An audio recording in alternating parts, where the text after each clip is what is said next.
श्री राम जी के अश्वमेध घोड़े ने की चमत्कारिक पर्वत की यात्रा। घोड़े के रक्षार्थ जाते हुए शत्रुघ्न जी ने एक विशाल भव्य पर्वत देखा। उसे देखकर उनका मन आश्चर्यचकित हो गया। अतः वे मंत्री सुमति से बोले, मंत्रीवर, ये कौन सा पर्वत है जो मेरे मन को विस्मय में डाल रहा है। इसके बड़े बड़े शिखर चांदी के समान चमक रहे हैं। मार्ग में इस पर्वत की बड़ी शोभा हो रही है। मुझे तो ये बड़ा अद्भुत जान पड़ता है। क्या यहाँ देवताओं का निवास स्थान है या ये उनकी क्रीड़ास्थली है। ये पर्वत अपनी सब प्रकार की शोभा से मेरे मन को मोह लेता है। शत्रुघ्न जी का ये प्रश्न सुनकर मंत्री सुमति, जिनका चित्त सदा श्री रामचंद्र जी के चरणों में लगा रहता था, बोले, राजन, हम लोगों के सामने यह नील पर्वत शोभा पा रहा है। इसके चारों ओर फैले हुए बड़े बड़े शिखर स्फटिक आदि मणियों के समूह हैं। अतएव वे बड़े मनोहर प्रतीत होते हैं। पापी और परस्त्री लंपट मनुष्य इस पर्वत को नहीं देख पाते। जो नीच मनुष्य भगवान श्री विष्णु के गुणों पर विश्वास या आदर नहीं करते, सत्पुरुषों द्वारा आचरण में लाए हुए श्रौत और स्मार्थ धर्म को नहीं मानते तथा सदा अपने बौद्धिक तर्क के आधार पर ही विचार करते हैं, उन्हें भी इस पर्वत का दर्शन नहीं होता। तथा शराबी मनुष्य भी इसके दर्शन से वंचित रहते हैं। जो पिता अपनी रूपवती कन्या का किसी कुलीन वर के साथ ब्याह नहीं करता, बल्कि पाप से मोहित होकर धन के लोभ से उसको बेच देता है, उसे भी इसका दर्शन नहीं होता। जो मनुष्य उत्तम कुल और शील से युक्त सती साध्वी स्त्री को कलंकित करता है तथा भाई बंधुओं को न देकर स्वयं ही पकवान उड़ाता है, जो दूसरों का धन हड़प लेने के लिए जालसाजी करता है, रसोई में भेद करता है, अर्थात जिनमें हमारा मोह है, उन्हें सबसे अच्छी वस्तु खिलाना, अन्यों को निम्न जो ऐसा करता है, वह भी इस पर्वत को नहीं देख पाता। महाराज, जो मध्याह्न काल में भूख से पीड़ित होकर आए हुए अतिथियों का अपमान करते हैं, दूसरों के साथ विश्वासघात करते रघुनाथ जी के भजन से विमुख होते हैं, उन्हें भी इस पर्वत का दर्शन नहीं होता। ये श्रेष्ठ पर्वत बड़ा ही पवित्र है। पुरुषोत्तम भगवान विष्णु का निवास स्थान होने से इसकी शोभा और भी बढ़ गई है। अपने दर्शन से यह मनोहर शैल हम लोगों को पवित्र कर रहा है। देवताओं के मुकुटों से जिनके चरणों की पूजा होती है, जहाँ देवता अपने मुकुट मंडित मस्तक झुकाया करते हैं, पुण्यात्मा पुरुष ही जिनका दर्शन पाने के अधिकारी हैं, वे पुण्य प्रदाता भगवान पुरुषोत्तम इस पर्वत पर विराजमान है। इंद्रादि देवता भी जिनके चरणों की रस ढूंढा करते हैं, फिर भी उन्हें सुगमता से प्राप्त नहीं होती। तथा विद्वान पुरुष वेदांत आदि के महावाक्यों द्वारा जिनका बोध प्राप्त करते हैं, वे ही श्रीमान पुरुषोत्तम इस महान पर्वत पर विराज रहे हैं। जो इस नीलगिरी पर चढ़कर भगवान को नमस्कार करता और पुण्यकर्म आदि के द्वारा उनकी पूजा करके उनका प्रसाद ग्रहण करता है, वह साक्षात भगवान का चतुर्भुज का स्वरूप हो जाता है। महाराज, इस विषय में जानकार लोग एक प्राचीन इतिहास कहा करते हैं, उसको सुनो। राजा रत्नग्रीव को अपने परिवार के साथ ही जो चार भुजा आदि भगवान का सारूप्य प्राप्त हुआ था, उसी का इस उपाख्यान में वर्णन है। ऐसा सौभाग्य देवता और दानवों के लिए भी दुर्लभ है। यह आश्चर्यपूर्ण वृत्तांत इस प्रकार है। तीनों लोकों में प्रसिद्ध जो कांची नाम की नगरी है, वह पूर्व काल में बड़ी संपन्न अवस्था में थी। वहां बहुत अधिक मनुष्यों की आबादी थी। सेना और सवारी सभी दृष्टियों से कांची बड़ी समृद्धशालिनी पुरी थी। वहां जनता अपने अपने धर्म में परायण थी। वहां के लोग पराई स्त्री, पराये धन और परद्रोह से वे सदा दूर रहते थे। श्री रामचंद्र जी का भजन करने वाली थी। वहां के निम्न से निम्न व्यक्ति भी शरीर से कार्य करते व जीव से राम राम की रट लगाए रहते थे। उस नगरी में दान, दया, दम और सत्य ये सदा विराजमान रहते थे। कोई भी मनुष्य ऐसी बात नहीं बोलता था जो दूसरों को कष्ट पहुंचाने वाली हो। वहां के लोग न तो पराये धन का लोभ रखते और न कभी पाप ही करते थे। इस प्रकार राजा रत्नग्रीव प्रजा का पालन करते थे। वे लोभ से रहित होकर केवल प्रजा की आय के छठे अंश को कर के रूप में ग्रहण करते थे। इससे अधिक कुछ नहीं लेते थे। इस तरह धर्मपूर्वक प्रजा का पालन और सब प्रकार के भोगों का उपभोग करते हुए राजा के अनेकों वर्ष व्यतीत हो गए।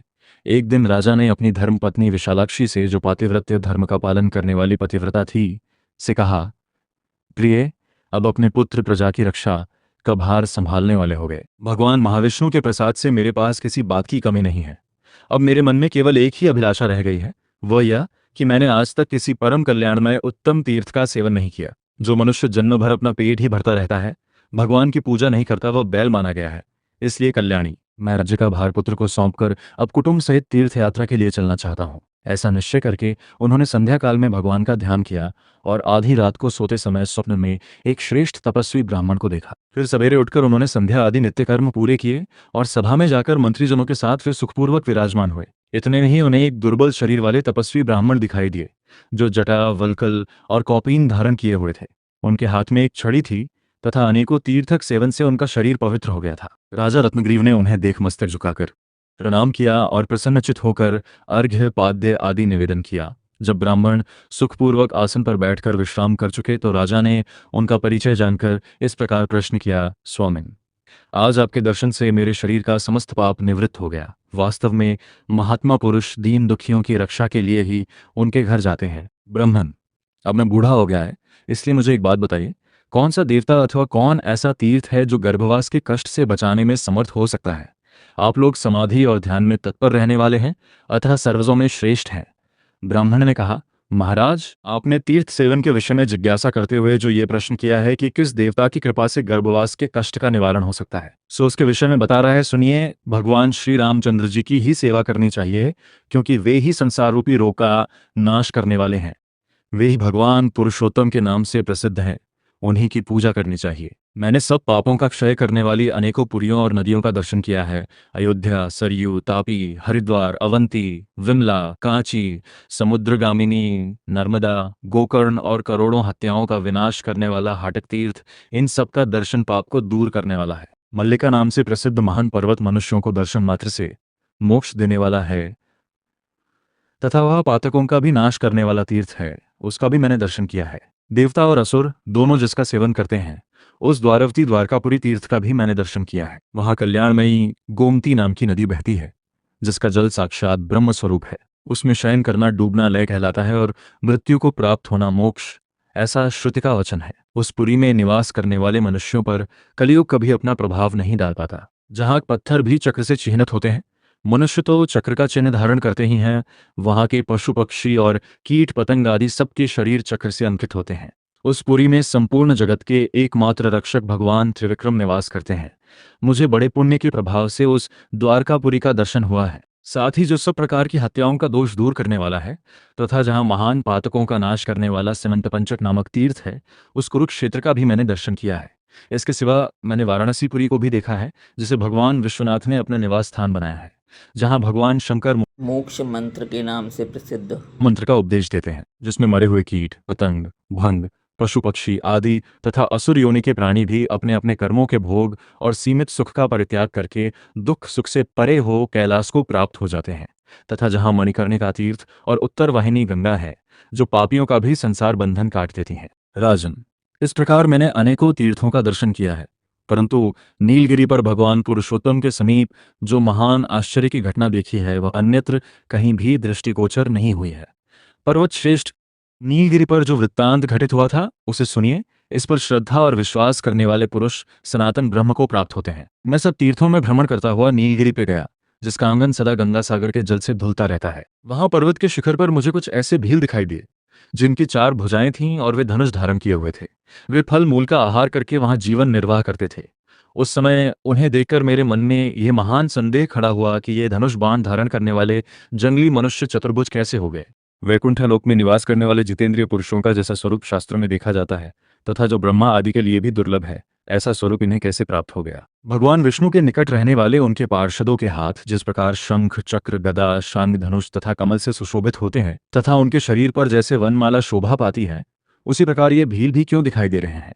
इस प्रकार संदेह में पड़ जाने पर मैंने उनसे पूछा, सज्जनों, आप लोग कौन हैं और ये चतुर्भुज स्वरूप आपको कैसे प्राप्त हुआ है। मेरा प्रश्न सुनकर वे लोग बहुत हंसे और कहने लगे, ये महाशय ब्राह्मण होकर भी यहाँ के पिंड दान की अद्भुत महिमा नहीं जानते।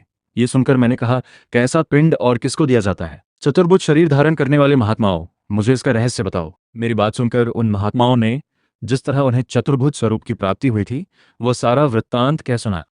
किरात बोले, ब्राह्मण, हम लोगों का वृत्तांत सुनो। हमारा एक बालक प्रतिदिन जामुन आदि वृक्षों के फल खाता और अन्य बालकों के साथ विचरा करता था।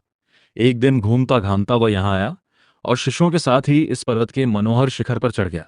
ऊपर जाकर उसने देखा, एक अद्भुत देव मंदिर है। उसकी दीवार सोने की बनी हुई है, जिसमें गारुत्मत आदि नाना प्रकार की मणियां जड़ी हुई हैं। वह अपनी मनोहर कांति से सूर्य की भांति अंधकार का नाश कर रहा है।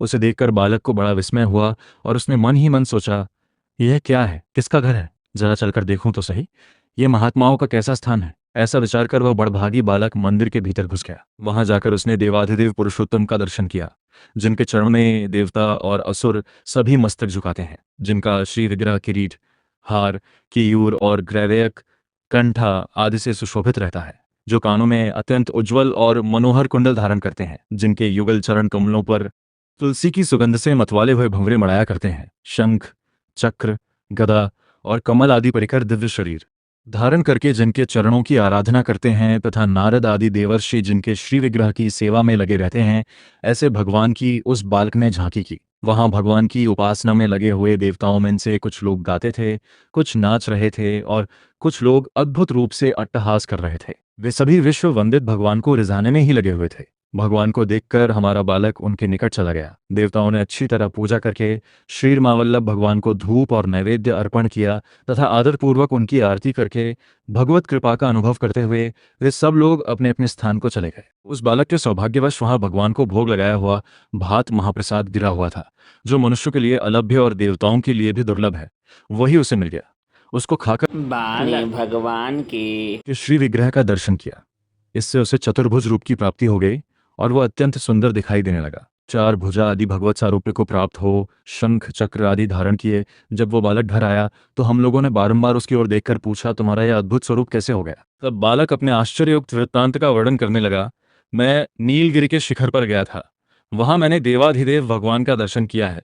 वहीं भगवान को भोग लगाया हुआ मनोहर प्रसाद भी मुझे मिल गया था, जिसके भक्षण करने मात्र से इस समय मेरा ऐसा चतुर्भुज स्वरूप हो गया है।